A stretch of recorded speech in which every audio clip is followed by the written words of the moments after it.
Hello friends, welcome to ओली वेटनी wisdom. दोस्तों, पोल्ट्री न्यूट्रिशन जो हम अक्सर वीडियो बनाते रहते हैं इसके ऊपर, ये एक बहुत वास्ट साइंस है जो कि डेली डेली डेवलप होती रहती है, बहुत डायनेमिक है। और जो प्रैक्टिकल न्यूट्रिशन है वो वेटनरी कॉलेज में नहीं पढ़ाया जाता है। कोई न्यूट्रिशनिस्ट भी अगर निकलता है ना कॉलेज से पढ़ के, तो उसे कुछ नहीं पता होता है ज़्यादा इसके बारे में, क्योंकि इंडस्ट्री जो है वो बहुत सी चीज़ें छुपा के रखती है। और ये सिर्फ पोल्ट्री में ही नहीं है, हर एक फील्ड में ऐसा ही है कि पढ़ाई प्रैक्टिकल जो बातें हैं उनसे बहुत ज़्यादा रिलेटेड नहीं होती है।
तो जब बातें छुपी रहती हैं, नॉलेज छुपी रहती है, तो उसका जो उससे लोग जुड़े रहते हैं उनका डेवलपमेंट भी कम होता है। तो इसी सिलसिले में मतलब एक मैं टॉपिक सोच रहा था कि आप लोगों के साथ ये शेयर करूं, ग्राउंडनट मील के बारे में, या ये कहें कि ग्राउंडनट केक भी कहते हैं इसे। और देखिए, जो बातें आपको मैं बता रहा हूँ ना यहाँ पे, या बताता हूँ अपने वीडियोस में, कोशिश करता हूँ कि उनका प्रैक्टिकल इम्प्लीमेंटेशन किया जा सके। जो बात फार्मर के मतलब की है वो पहुँच सके कि हम ये चीज़ें क्यों यूज़ करते हैं, या मतलब पोल्ट्री न्यूट्रिशन में टेक्निकली क्या अप्रोच हमारी रहनी चाहिए। तो उन्हीं से रिलेटेड जो ऐसी वीडियोस होती हैं जिसका यूट्यूब पे या इंटरनेट पे ज़्यादा कुछ नहीं है, और आपके रोज़मर्रा में काम आने वाली चीज़ें हैं, उन पर थोड़ा ध्यान ज़्यादा देने की कोशिश करता हूँ। तो ग्राउंडनट मील या ग्राउंडनट केक, इसे जीएनई भी कहते हैं या जीएनसी भी कहते हैं इसे। तो ये क्या होता है और पोल्ट्री में कितना इसका यूज़ है? मुझे इसमें एक बहुत अच्छी चीज़ लगती है, जो इसका अमाइनो एसिड प्रोफाइल है। उसमें एक अमाइनो एसिड ऐसा है कि जो कि बहुत रेयर होता है, मतलब वो बहुत आसानी से किसी मील में या किसी सोर्स में नहीं मिलता है। तो वो उसे जानने के लिए कि वो कौन सा अमाइनो एसिड है, पूरी वीडियो देखिएगा आप लोग। और इसका एक बैलेंस व्यू दूंगा इससे रिलेटेड। जब भी जीएनसी की बात होती है, आपके दिमाग में एक ही बात आती है, जो लोग अपना फीड बनाते हैं जीएनसी जिन्हें एक्सेसिबल होता है, वो लोग एक ही बात इसमें देखते होंगे या सुनते होंगे कि इसके अंदर टॉक्सिसिटी आ जाती है।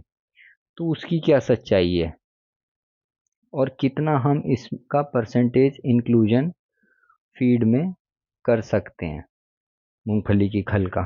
तो यही सारी बातें इस वीडियो में रहेंगी, तो शुरू से लास्ट तक इसे देखिए और उसके बाद फिर कंक्लूड करिए कि इसे फीड में यूज़ करना है या नहीं है। एक बात मैं आपको बता दूं, मैं अपने फीड में जो अपना ब्रॉयलर के लिए फीड बनाता हूँ उसमें मैं ग्राउंडनट केक या जीएनसी रेगुलर यूज़ करता हूँ, फ्रॉम चिक्स टू फिनिशर। मतलब प्री स्टार्टर से लेके फिनिशर तक हर फीड में मैं जीएनसी इस्तेमाल करता हूँ, और हर बैच में जीएनसी या जीएनई मंगाता हूँ। ये सब एक ही चीज़ें होती हैं, इसे पीनट मील भी कहते हैं, पीनट। ठीक है, तो ब्रिटिश इंग्लिश में इसे ग्राउंडनट कहा जाता है और अमेरिकन इंग्लिश में इसे पीनट कहा जाता है। तो पीनट मील या ग्राउंडनट मील जो है वो एक बाय प्रोडक्ट है। बाय प्रोडक्ट किसका है ये बाय प्रोडक्ट है ग्राउंडनट जो इंडस्ट्री है उसका है, या पीनट सीड्स जो होते हैं, जो मूंगफली होती है उसके अंदर से तेल निकाला जाता है। तेल निकालने के बाद जो बचता है उसे हम जीएनसी कहते हैं या फिर जीएनई कहते हैं। ठीक है, ये एक प्रोटीन रिच बाय प्रोडक्ट होता है। इसके अंदर प्रोटीन की जो मात्रा होती है, क्वांटिटी होती है, वो काफ़ी होती है। और ये सभी क्लास की जो पोल्ट्री होती है या लाइव स्टॉक होता है उन्हें खिलाया जाता है एज ए प्रोटीन सोर्स। अच्छा, जो डोमेस्टिक प्रोडक्शन है इंडिया के अंदर, वो कहाँ पर होता है ये भी देख लेते हैं। तो वो जहाँ पर होता है तो उसके आसपास के जितने भी लोग होंगे उनके लिए ये काफ़ी फ़ायदेमंद हो सकती है। तो भारत में गुजरात के अंदर, इसके बाद महाराष्ट्र में एक बड़ा पार्ट महाराष्ट्र का, वहाँ पे ग्राउंडनट होती है, मूंगफली होती है। फिर पूरा का पूरा कर्नाटक और आंध्र प्रदेश, तेलंगाना का पार्ट, और इसके बाद तमिलनाडु। यहाँ पर ग्राउंडनट केक का प्रोडक्शन होता है, मतलब ग्राउंडनट का प्रोडक्शन होता है। तो जाहिर सी बात है, जब ग्राउंडनट का प्रोडक्शन हो रहा है वहाँ पे ऑयल एक्सट्रैक्शन होता है, और उस ऑयल एक्सट्रैक्शन के बाद इसमें से जो हमें बाय प्रोडक्ट मिलता है वो जीएनई इन जगहों पर काफ़ी अवेलेबल है इन स्टेट्स के अंदर। और इंडिया में अगर देखा जाए, जो डोमेस्टिक ऑयल प्रोडक्शन हो रहा है, जो हमारे यहाँ खाद्य तेल का जो उत्पादन है, उसमें ग्राउंडनट केक जो है वो दूसरे नंबर पर है। तो मूंगफली का तेल हमारे यहाँ सबसे ज़्यादा, मस्टर्ड ऑयल होता है लगभग 30-32% या 31%। उसके बाद ग्राउंडनट ऑयल होता है वो 23%। फिर सोयाबीन ऑयल होता है वो होता है लगभग 20%।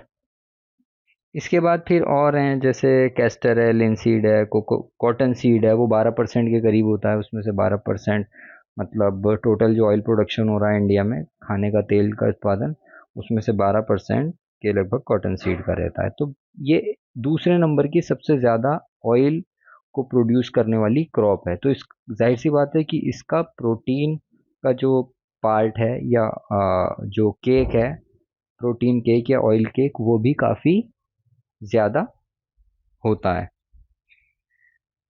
तो जिन जगहों पर सोयाबीन केक या ये सब चीज़ें नहीं मिलती हैं वहाँ पर ग्राउंडनट केक को ही डिफ़ॉल्ट प्रोटीन सोर्स माना जाता है।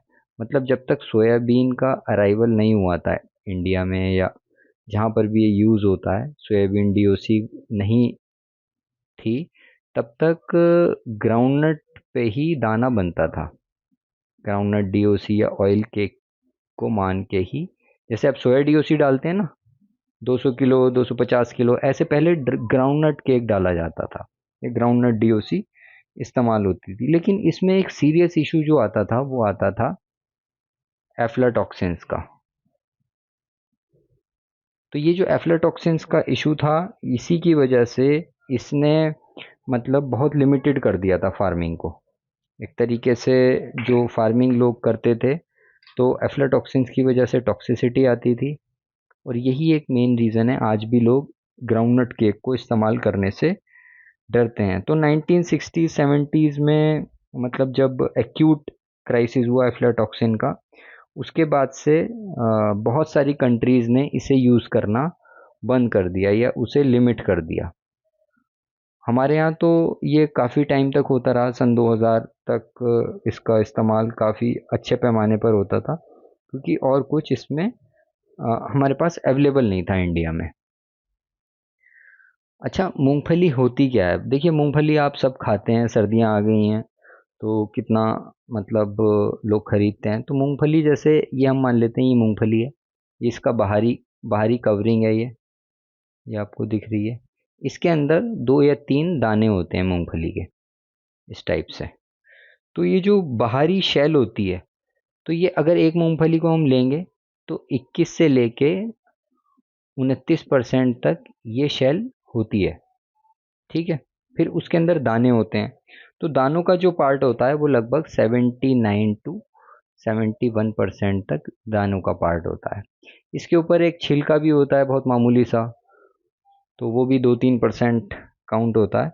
तो कुल मिला के जो मूंगफली है उसमें ये मान सकते हैं हम कि 75% नट निकल के आती है, मतलब जो उसकी फली होती है, गिरी होती है, वो 75% तक निकल के आती है। तो सीड्स, अच्छा, इसमें से तेल कैसे निकाला जाता है? दो तरीके होते हैं। या तो पूरी की पूरी मूंगफली को साबुत आप मशीन के अंदर डाल दें तेल निकालने वाली, या फिर इसे तोड़ लें, पहले क्रैक करें और बाहर का जो ये शेल है, जो सख्त लकड़ी जैसा होता है, इसे निकाल के बाहर करें, और उसके बाद जो गिरी मिलती है, उसमें जो नट मिलता है, उसे मशीन में डालते हैं और उससे तेल निकल कर आता है। तो जाहिर सी बात है कि जी जब उसे तोड़ेंगे तो उसमें एक्स्ट्रा खर्चा आएगा, चाहे मशीन से तोड़ें या हाथ से तोड़ें। तो इसके बेसिस पे जो ग्राउंडनट मील निकल के आता है, या ग्राउंडनट डीओसी या ग्राउंडनट केक जो निकल के आता है, उसकी न्यूट्रिएंट वैल्यू वेरी करती है। समझे आप? कई लोग इस्तेमाल करेंगे, सोचेंगे कि यार मैंने तो ग्राउंडनट केक इस्तेमाल किया, मुझे तो बहुत ख़राब रिजल्ट मिले। उसकी वजह यही होती है कि हर एक मूंगफली के अंदर जो खल होती है वो किस तरीके से उसमें से तेल निकाला गया है, कि रिमूव किस तरीके से किया है। तो जो इंडस्ट्रियल प्रोसेस होता है उसमें यही इस्तेमाल किया जाता है। इसे तोड़ा जाता है, मतलब 95% जो मूंगफली होती है उसे तोड़ दिया जाता है, 5% को रखा जाता है एज सच। अगर उस इसे नहीं रखेंगे शेल को, तो वो ऑयल एक्सट्रैक्शन मशीन में वो ठीक से निकलती नहीं है। तो 5% प्रॉपर तेल के एक्सट्रैक्शन के लिए, तेल को निकालने के लिए 5% ये शेल उसमें डाली जाती है। बाकी 95% नट होती है, गिरी होती है उसकी, और उसमें से फिर तेल को निकाला जाता है। ये स्ट्रेट एक्सपेलर प्रोसेस होता है, मतलब ऐसे करके मशीन लगी हुई होती है, वो चल रहे होते हैं, घूम रहे होते हैं, और यहाँ से हम मूंगफली डालते हैं और वो तेल बाहर निकल के आ जाता है, और इधर उसका ऑयल केक चला जाता है। खली एक तरफ चली जाती है और ऑयल एक तरफ आ जाता है। ये हो गया मैकेनिकल प्रोसेस।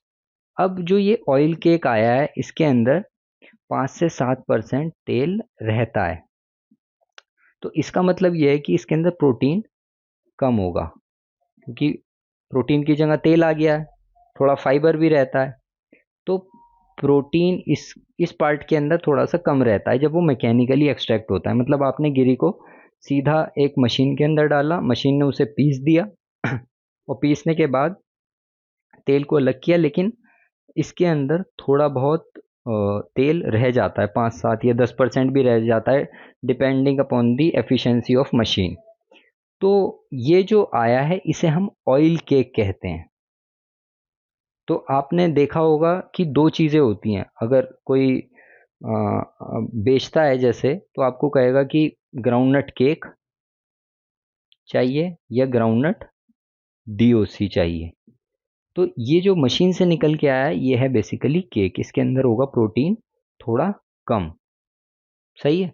और केक कोई भी बना सकता है, मतलब आप भी मशीन लगा लें कुछ 3-4 लाख रुपए की, और आप भी उस केक को निकालने लगें, लेकिन उसके अंदर तेल ज़्यादा होगा। तेल ज़्यादा होना या उसमें से मिल जाना कोई एक्स्ट्रा बेनिफिट नहीं देता है। वो उससे क्या बल्कि उससे एक नुकसान ही होता है कि उसकी जो शेल्फ लाइफ होती है, आप बहुत ज़्यादा उसे रख नहीं सकते हैं, मतलब अगर उसके अंदर ऑयल ज़्यादा होगा। दूसरा प्रोसेस क्या होता है कि ये जो ऑयल केक होता है इसे हम दोबारा से एक केमिकल में डालते हैं, और केमिकल में डाल के जो बचा हुआ तेल होता है उसे भी निकाल लेते हैं। उस प्रोसेस को कहते हैं सॉल्वेंट एक्सट्रैक्शन मेथड। तो सॉल्वेंट एक्सट्रैक्शन के ज़रिए हम बचा हुआ तेल भी निकाल लेते हैं। उससे इसकी जो प्रोटीन का कंटेंट होता है वो और बढ़ जाता है। तो जब सॉल्वेंट एक्सट्रैक्शन से ये निकलता है तो इसे हम कहते हैं डीओसी। तो ये ग्राउंडनट डीओसी कहलाती है और वो ग्राउंडनट केक होता है। तो दोनों चीज़ें अलग अलग होती हैं। तो उम्मीद है आपको ये बात समझ में आ गई होगी। तो ये जो प्रोसेस होता है इसमें हमें एक तरफ मिल जाता है मतलब cake, oil cake, protein cake जो हमें पोल्ट्री के फीड में यूज़ करते हैं या फिर गाय भैंसों का फीड बनाने में यूज़ करते हैं, और एक तरफ ऑयल मिल जाता है जो कि ह्यूमन कंजम्पशन के लिए चला जाता है। ठीक है। तो कई सारे प्रोसेस होते हैं, कई लोग होते हैं, उनकी मशीन किस तरीके से काम कर रही है इसके वो इस बात पर डिपेंड करता है कि इसे किस तरीके से निकाला गया है। जो ऑयल केक होगा या जीएनसी होगी, जीएनसी की न्यूट्रिएंट प्रोफाइल इस पे डिपेंड करेगी इसे किस तरीके से निकाला गया है। तो अच्छी कंपनी की जो भी मतलब ये डीओसी वगैरह आती है उसे ही हमें यूज़ करना चाहिए। और अगर आसपास की से आप ले रहे हैं तो उसे जल्दी से जल्दी यूज़ कर लें। मान लो आसपास आपके किसी ने मिल लगाई हुई है तो उसे ज़्यादा रखें ना अगर आप केक को यूज़ कर रहे हैं। पोल्ट्री में केक भी यूज़ किया जा सकता है, डीओसी भी यूज़ की जा सकती है। अच्छा, इसमें जो एक प्रॉब्लम आती है जैसा मैंने पहले बताया, वो एफ्लाटॉक्सिन की प्रॉब्लम आती है। एफ्लाटॉक्सिन्स होते हैं, आपको पता है वो टॉक्सिसिटी करते हैं। पोल्ट्री फार्मर तो एफ्लाटॉक्सिन के बारे में जानता ही है। तो ये टॉक्सिसिटी करते हैं। एस्परजिलस फ्लेवस से ये बनता है। तो ये एक तरीके की फंगस है जो कि मूंगफली के ऊपर, ग्राउंडनट के ऊपर ग्रो करती है। कब ग्रो करती है? जब वो पैदा मतलब फसल में होती है, ड्यूरिंग क्रॉप, है ना, ज़मीन से आ जाती है और इसे इन्फेक्ट कर देती है। या फिर वो ट्रांसपोर्ट के दौरान भी होती है, या फिर उसकी जब हैंडलिंग कर रहे होते हैं तब भी हो सकती है, या फिर स्टोरेज के दौरान भी डेवलप हो सकती है। कभी भी किसी भी स्टेज में आ सकती है। तो ग्राउंडनट केक काफ़ी ससेप्टेबल होता है इसके लिए, मतलब फंगस के लिए, एस्परजिलस फ्लेवस के कंटेमिनेशन के लिए काफ़ी ससेप्टेबल होती है। अच्छा, जब इसके अंदर ये इतनी सारी प्रॉब्लम आती है एफ्लाटॉक्सिन की, तो फिर क्या किया गया है, एक प्रोसेस डेवलप किया गया अमोनिफिकेशन का। तो कई सारी मतलब कंपनियां हैं वो अमोनिया, लिक्विड अमोनिया से इसे ट्रीट करती हैं जिससे एफ्लाटॉक्सिन काफ़ी हद तक कम हो जाता है। तो ये क्या हुआ कि फ्रांस में डेवलप हुआ था ये प्रोसेस, और फ्रांस में काफ़ी साल तक ये चला। लेकिन एक बार एक एक्सीडेंट हुआ, जो लिक्विड अमोनिया का टैंक था वो ब्लास्ट हो गया, फट गया, उसमें कई सारे लोग मर गए। तो उन्होंने इसे थोड़ा सा, लोग इससे डरने लगे, घबराने लगे। फिर उन्होंने और इसे रिफाइन किया इस प्रोसेस को। तो खैर अमोनिया से वो लोग इसके एफ्लाटॉक्सिन को ख़त्म करते हैं अगर किसी के अंदर एफ्लाटॉक्सिन होता है तो। इंडिया में H2O2 से इसे ख़त्म किया जाता है या फॉर्मेल्डिहाइड का ट्रीटमेंट किया जाता है। फॉर्मेल्डिहाइड के ट्रीटमेंट से एफ्लाटॉक्सिन को ख़त्म करने के लिए ये यूज़ किया जाता है, क्योंकि एक आप सोच सकते हैं कि दूसरे नंबर की ऑयल प्रोड्यूसिंग क्रॉप है तो इसका कितना सारा हमारे पास वो आता होगा, मतलब एक तरीके से ऑयल के कितना सारा मिलता होगा, तो उसे ऐसे वेस्ट नहीं कर सकते हैं। तो H2O2 से या फॉर्मेल्डिहाइड से ट्रीट करने के बाद इसकी जो प्रोटीन सॉल्युबिलिटी होती है वो कम हो जाती है। प्रोटीन सॉल्युबिलिटी कम होने का मतलब ये है कि इसका डाइजेशन कम हो जाता है औरों के मुकाबले। तो ये जितना इससे हमें एक्सपेक्ट होता है कि हमें इतना प्रोटीन देगा या इतने अमीनो एसिड मिलेंगे, वो नहीं मिल पाते हैं डाइजेस्टिबिलिटी कम होने की वजह से। लेकिन इसके बिना हम इसमें अफ्लाटॉक्सिन कम नहीं कर सकते हैं। हालांकि मेरा प्रैक्टिकल एक्सपीरियंस ये है कि मैं इसे यूज़ कर रहा हूँ रेगुलर, और मुझे अभी तक कोई ऐसी प्रॉब्लम का सामना नहीं देखने को मिला है। तो प्रैक्टिकल बात यह है कि अगर सप्लायर अच्छा है, उसने अच्छी जगह से इसे परचेज़ किया है ना, और उसकी स्टोरेज फैसिलिटीज़ अच्छी हैं और ये डीओसी है, तो इसमें बहुत कम चांसेस हैं कि इसमें प्रॉब्लम आए। लेकिन आ सकती है, इस बात को नकारा नहीं जा सकता है। लेकिन यही बैलेंस के लिए, यही बैलेंस दिखाने के लिए आपको ये वीडियो मैंने बनाई है। तो जब हम ट्रीटमेंट करते हैं वो होते हैं थोड़ी सी प्रोटीन सॉल्युबिलिटी, डाइजेस्टिबिलिटी इसकी कम हो जाती है, डाउन हो जाती है। अच्छा, आपको जैसे मैंने बताया अभी कि इसके अंदर जो प्रोटीन होता है कितना होता है ग्राउंडनट केक के अंदर? नॉर्मल आपको कोई बताएगा या वो करता है तो 45% बताते हैं, डीओसी में भी और ग्राउंडनट मील के अंदर भी। तो ये कहा जाता है कि 42% से 60% तक प्रोटीन इसके अंदर रहता है। तो एक अच्छा अमाउंट है प्रोटीन का। तो 45% प्रोटीन भी अगर हमें मिल जाता है तो ये सोया डीओसी के कंपेरेबल माना जाता है इससे। ठीक है, लेकिन यही बात है कि अगर तेल का कंटेंट ज़्यादा है तो ये रैंसिड हो जाता है। तो समर में हम 1.5 मंथ से ज़्यादा इसे नहीं रख सकते। जो केक है मूंगफली की डाली हमने और हमारे पास ऑयल केक आ गया, उस ऑयल केक को हम समर्स में 1 महीने 1.5 महीने से ज़्यादा नहीं रख सकते और विंटर में 3 महीने तक ये ख़राब नहीं होता। एक इसमें जो प्रॉब्लम आती है, एक आती है फाइबर की। फाइबर कंटेंट या क्रूड फाइबर कंटेंट इसका ज़्यादा होता है सोयाबीन मील से या और से, क्योंकि इसमें क्या होता है कि जैसे मैंने बताया कि पूरी की पूरी मूंगफली को मशीन के अंदर डाल दिया जाता है। मशीन के अंदर पूरी की पूरी मूंगफली डाल दी तो उसके ऊपर जो वो लकड़ी का एक खोल सा होता है वो भी आ जाता है ऑयल के अंदर। तो क्रूड फाइबर कंटेंट कितना है ये भी मैटर करता है कि किस प्रोसेस से उसे उसके अंदर से तेल निकाला गया है। तो कई के अंदर मूंगफली की वो भी आ जाती है, छिलका भी आ जाता है, तो उसमें जाहिर सी बात है क्रूड फाइबर ज़्यादा होगा, और जो प्रॉपरली प्रोसेस होके आता है उसके अंदर क्रूड फाइबर कम होगा। तो यही वजह होती है कि मूंगफली की खल में प्राइस डिफरेंस भी बहुत आता है। तो एक हमारे साथ लेयर फार्मर भी जुड़े हुए हैं कम से कम 3 या 4 सालों से रेगुलरली। तो वो 3 या 4 साल से लगातार जीएनसी यूज़ कर रहे हैं और कोई भी प्रॉब्लम उनके यहाँ आज तक नहीं आई है। ये एक प्रैक्टिकल एक्सपीरियंस है हमारा, है ना।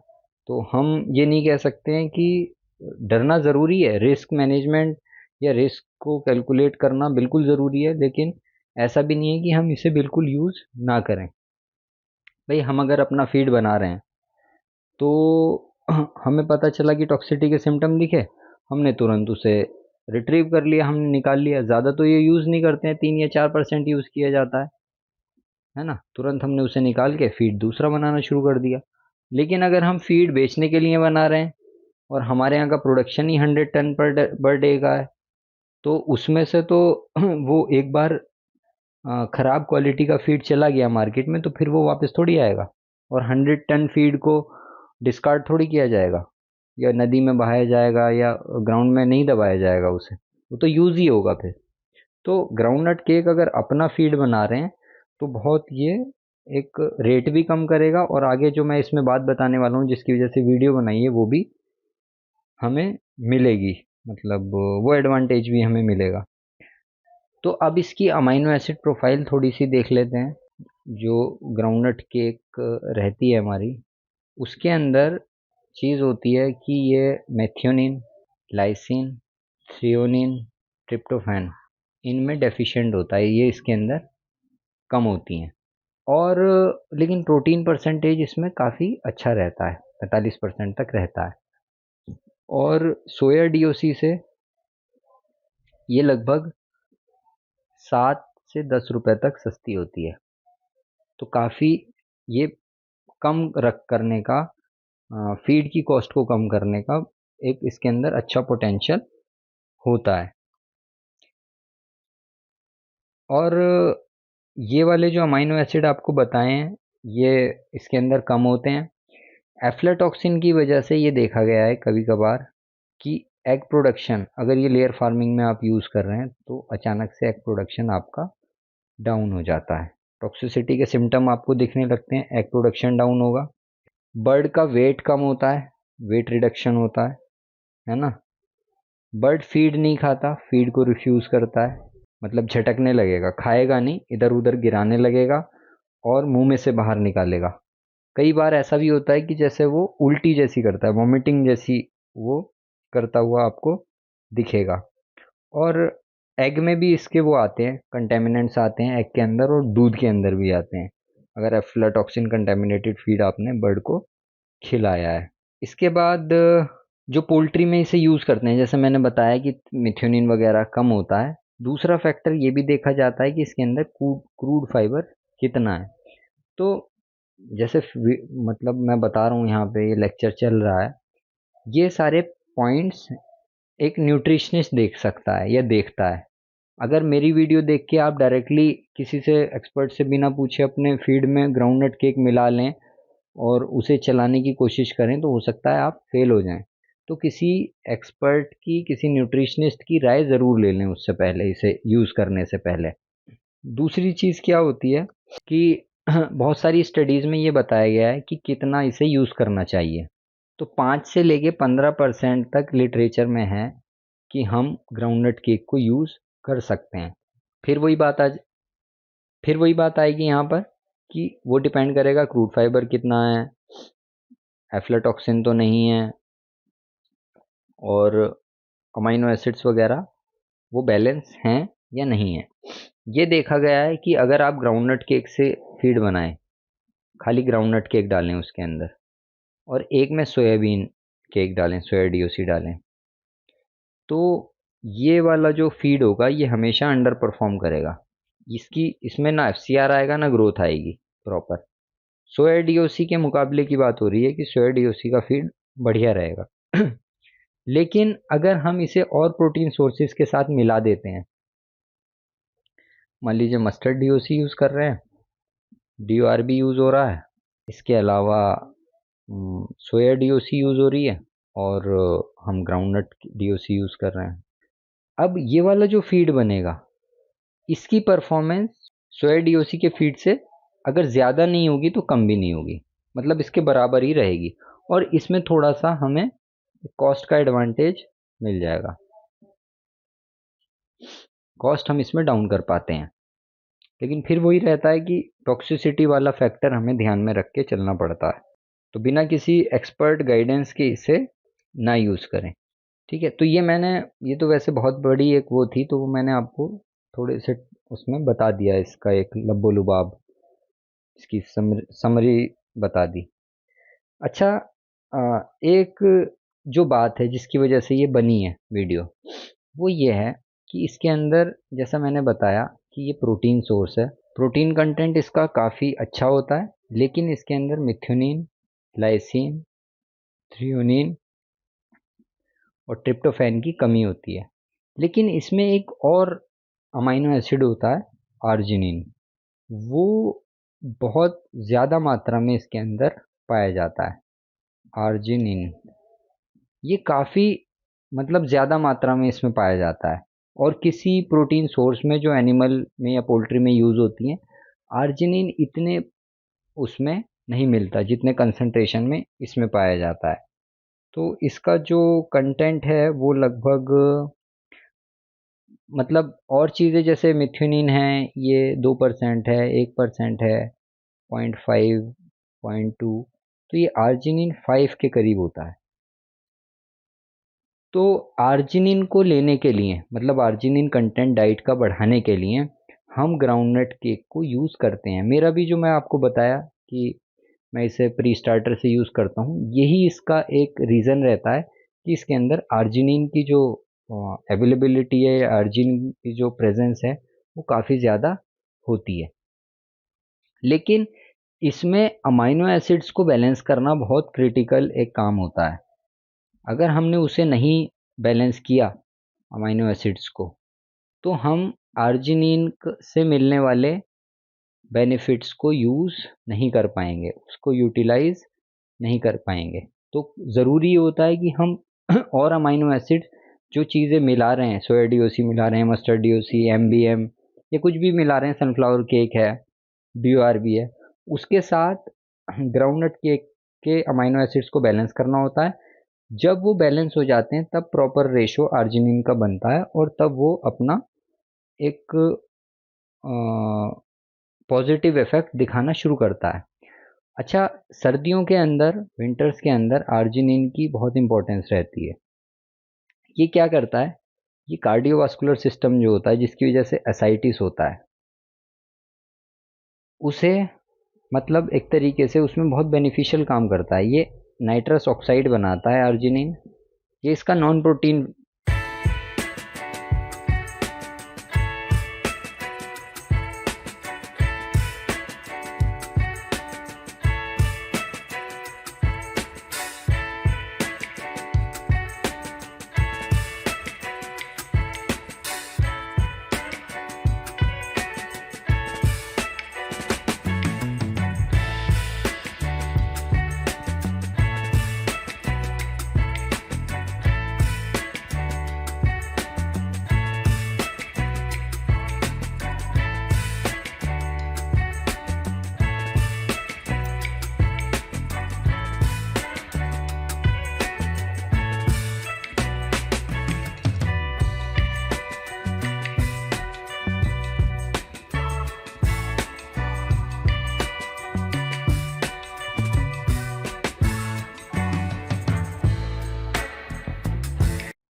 मतलब एक तरीके से फंक्शन है।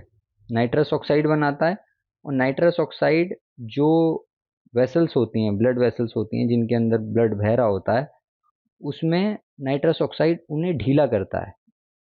ढीला करता है तो बीपी कम होता है। जब बीपी कम होगा तो जाहिर सी बात है वही एक मतलब बीपी भी एसाइटिस के डेवलपमेंट में एक फैक्टर होता है। और वो ग्राउंडनट केक में प्रेजेंस जो आर्जिनिन होता है, आर्जिनिन एक अच्छी मात्रा में बॉडी में पहुंचेगा तो वो ये वाले नॉन प्रोटीन फंक्शन भी करता है। अदरवाइज आर्जिनिन तो जा ही रहा है, तभी ग्रोथ हो रही है, लेकिन वो मसल्स डेवलपमेंट की तरफ चला जाता है, प्रोटीन बना लेता है। लेकिन एक्स्ट्रा आर्जिनिन अगर हम देंगे तो वो नाइट्रस ऑक्साइड और इस जैसी और भी बहुत सी चीज़ें होती हैं उन्हें मतलब बनाता है। मतलब ट्रॉपिक फैक्टर्स होते हैं कुछ, जैसे हॉर्मोन्स वगैरह हैं। इम्यूनिटी में फिर इसका यूज़ होता है, और हेल्थ स्टेट को बनाए रखने के लिए। जैसे ग्लूटामेट है ना, तो ग्लूटामेट भी बनाता है, आर्जिनिन से ही ग्लूटामेट भी बनता है। ग्लूटामेट क्या है? वो भी एक तरीके का अमाइन ही है, अमाइनो एसिड ही है। और ये ग्लूटामेट ग्लूटाथियोन पेरोक्सीडेज बनाता है। ग्लूटाथियोन पेरोक्सीडेज जो है वो सबसे ज़्यादा मतलब पोटेंट एक एंटीऑक्सीडेंट है। जैसे काम विटामिन ई या विटामिन सी, तो उनमें सबसे जो इम्पोर्टेंट होता है वो जीपीएक्स होता है, ग्लूटाथियोन पेरोक्सीडेज। आर्जिनिन उसे भी बनाता है। बाकी प्रोलीन है, एक अमीनो एसिड होता है प्रोलीन, वो सेलुलर मेटाबॉलिज्म के लिए काफ़ी ज़रूरी होता है। सेलुलर मेटाबॉलिज्म मतलब कोशिकाओं के अंदर जो केमिकल रिएक्शंस हो रही हैं जिससे पशु जीवित है, ग्रोथ हो रही है, मीट बढ़ रहा है, मसल्स बढ़ रही हैं, उनके अंदर भी प्रोलीन की रिक्वायरमेंट होती है, वो आर्जिनिन से ही बनता है। कुछ पॉलीएमाइंस होते हैं, तो पॉलीएमाइंस भी क्या करते हैं कि gene expression, protein synthesis, satellite cells, इन सब के उसे बढ़ाते हैं, मतलब उनकी फंक्शनिंग को, इनकी परफॉर्मेंस को बढ़ाते हैं। तो कुल मिला के ग्रोथ बढ़ती है, एफसीआर बढ़ता है, बीमारियां कम आती हैं, मेटाबॉलिक प्रॉब्लम कम होती हैं, और ओवरऑल हेल्थ बढ़ जाती है बर्ड्स की। तो एक रिसर्च हुई इसी के ऊपर, ये देखने के लिए कि किस तरीके से ये काम करता है। उस रिसर्च के कुछ डेटा है वो मैं आपके साथ यहाँ पे शेयर करता हूँ। तो कंट्रोल बर्ड्स रखे गए जिसके अंदर नॉर्मल आर्जिनिन था, मतलब लगभग 1% राशन का। और जो एक्सपेरिमेंटल बर्ड थे उनके अंदर आर्जिनिन का जो कंटेंट था वो था लगभग 1.08%। ठीक है, तो जिसके अंदर आर्जिनिन ज़्यादा डाला गया था उसके अंदर जो वेट आया, फाइनल बॉडी वेट, वो 3937 ग्राम आया, और इसके अंदर आया 3738 ग्राम। ये तो बॉडी वेट आया, फाइनल बॉडी वेट, जब बर्ड मतलब कि कलिंग हो गई, उसे बेच दिया गया। ग्रोथ रेट इसके अंदर 79.46 था पर डे। इसके अंदर जो ग्रोथ रेट आया वो 76.1 ग्राम का आया, जिसके अंदर आर्जिनिन कम था, उसके अंदर ग्रोथ कम हुई। इसके अलावा जो फीड कन्वर्जन था, एफसीआर था, वो जिसके अंदर आर्जिनिन नहीं था उसके अंदर 1.8 का आया, और इसके अंदर 1.732 का आया। तो लगभग यहाँ पर फ़र्क जो था वो 0.15 का फ़र्क आया एफसीआर में।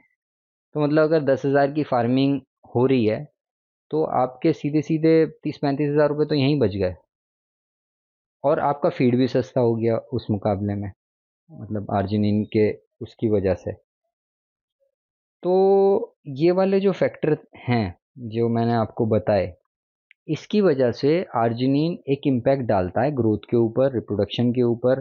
ब्रीडर्स के अंदर बहुत अच्छा परफॉर्म करता है, ब्रीडर्स के अंदर हैचिबिलिटी बढ़ाता है, प्रोडक्टिविटी बढ़ाता है, अंडों का प्रोडक्शन पे इसका असर पड़ता है। लेकिन अगर सोचेंगे खाली ग्राउंडनट केक से ही ऐसा हो जाए तो ऐसा नहीं होगा, प्रॉपर बैलेंस करना पड़ेगा, फिर ग्राउंडनट केक अपना काम करता है और प्रोटीन सोर्सेज के साथ। अच्छा, चिकन में ऐसी क्या खास बात है? चिकन में ये बात है कि जो मैमल्स हैं, जैसे आप और हम हैं, कुत्ते बिल्ली हैं, गाय भैंस हैं, उसके अंदर तो आर्जिनिन अंदर बनता है, क्योंकि हमारे अंदर यूरिया साइकिल चलती है एक। यूरिया साइकिल की वजह से कुछ ऐसे एंजाइम्स होते हैं जो कि हाँ, इसे बनाते हैं आर्जिनिन को। सिट्रुलिन एक करके बनता है सिट्रुलिन से, ऑर्निथिन साइकिल भी कहा जाता है, उससे आर्जिनिन बन जाता है।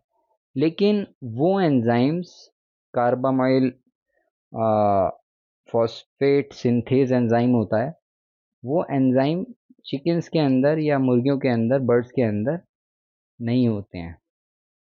तो आर्जिनिन जो होता है वो मुर्गियों के अंदर नहीं बन पाता है ना।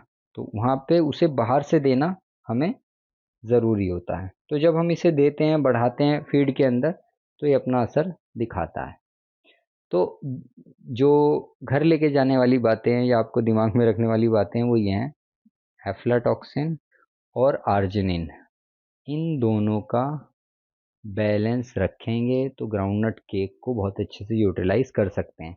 एफ्लाटॉक्सिन से बहुत ज़्यादा घबराना नहीं है कि मूंगफली से है तो एफ्लाटॉक्सिन आ ही जाएगा, और इससे बहुत ज़्यादा ओवर जॉयस नहीं होना है या अपने आप को बहुत ज़्यादा उत्तेजित नहीं करना है कि अर्जिनिन हमें मिलाना है। दोनों को बैलेंस करके चलेंगे तो बहुत अच्छे रिजल्ट्स आपको देखने को मिलेंगे, क्योंकि मुझे प्रैक्टिकली ये चीज़ देखने को मिल रही है जो मैंने आपके साथ शेयर की। Thank you for watching this video.